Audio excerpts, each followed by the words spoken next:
Start with Leap of Hope in the 2-year-old Meydan. She won a trial 2 or 3 weeks ago. What could you tell us about that trial?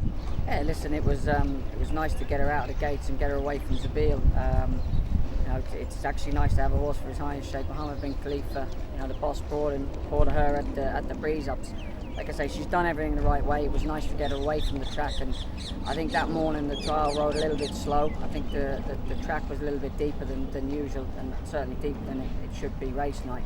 But she's a filly that shows a lot of speed, so ideally probably she's going to be suited to racing around on the dirt. But like I say, she's done the right things, and it's just about getting her to the racetrack now. But I'm pretty sure looking at how the trials have ridden, it would be sort of between her, and I also like Bin Hamash's Alzim, that trial very well. So yeah, like I say, we're very hopeful, but it'd be nice to get her out onto the racetrack. And in the 7 furlong handicap, you had a half-brother to Afine in a key champion. Tailed off his only start for you. I'm guessing you probably didn't learn a great deal from that. Pretty disappointed because his work was pretty good, but he's doing all the right things, and looking at the card on paper, his last run, was disappointed, but for me, the way he's been showing up at home, I'm going there very confident. He seems in great order. Caroline rides him out, she's very happy with him, he looks fantastic, and like I say, his work's been very good. I think we just disregard the run at Jebel Ali. Some horses just don't act on it. Back to Meydan Company, you've got Niloo, another 2-year-old filly. Any particular reason you chose for her to take on her elders in that rather than Leap of Hope? We were more so at the time. We've got so many maidens now, and we were kind of. It's not ideal, and it's not ideal to pitch a 2-year-old in with the older horses. But I think as a long-term prospect, she's going to be a nice filly. We needed to start her off. I don't think she'd be capable of beating Leap of Hope at this stage of her career, but I think she's a filly that as the season goes on, she's going to progress, and she's going to progress over a longer distance. She's getting a nice weight, pull at the weight. So, yeah, like I say, it isn't ideal to run a 2-year-old against the older horse, but we're going to start her somewhere and have a look at her. But I think she's best watched. Well, then moving to the mile handicap, you've got Gavroche, similar boat to a key champion, just the one start last year, but showed a bit more than that one. Yeah, I actually haven't sounded him this year, but it was a promising run once again at Jebel Ali. So we've not had him at Meydan, but. Obviously, he seems to be training well enough. I haven't seen him, but the lads inform me that he's going well enough. But like I say, the horses are fitting well, and it's just about getting them started and having a look at them. And they can do all the right things at home, but come race day, it's a completely different matter. So but obviously very hopeful. Like I say, that the horses look fit and look well, and we're really happy with them, and hopefully that.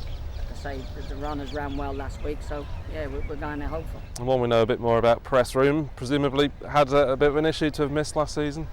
Yeah, I mean, he's obviously a course and distance winner around Meydan anyway, and he's a horse that's always ran. His best form has sort of been early part of the season, because he's quite a light looking horse, and he doesn't take a lot of getting ready. Like I say, he's fitting well. I just felt off the weights, he could show up a surprise. I think he's another one that he missed last year, but he's touched wood, everything has been going the right way this year, and off the weights I expect him to put up a bold show. When you got Speedy Move over 6 furlongs, presumably hadn't shown you a great deal with you choosing another horse in the race he won last year. I'm good at that. He was new in, and we didn't really know an awful lot about him. His work had probably only been average, because like I say, he went there and he surprised us when he won up the hill. He looks fantastic, he's one of them that does look $1 million. I sat on him the other morning, he's working well.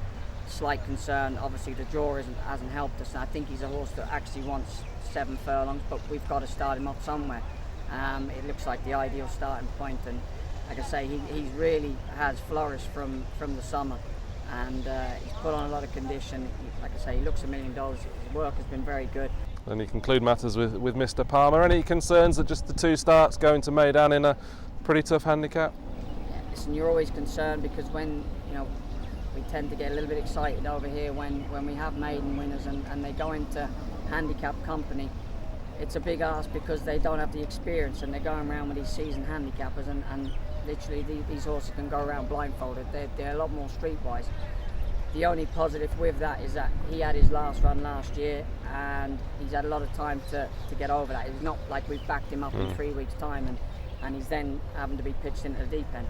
I think he's the exciting one on the card because he's won his maiden and we're going into new territory now. But I think off his mark he's quite well treated, and I think he could be an improving type and clearly handles the surface, which is an added bonus. But it'd be nice to get him started, and like I say, all across the board we've got some nice rides Thursday, so yeah, I'll be pretty disappointed if we don't come away with one.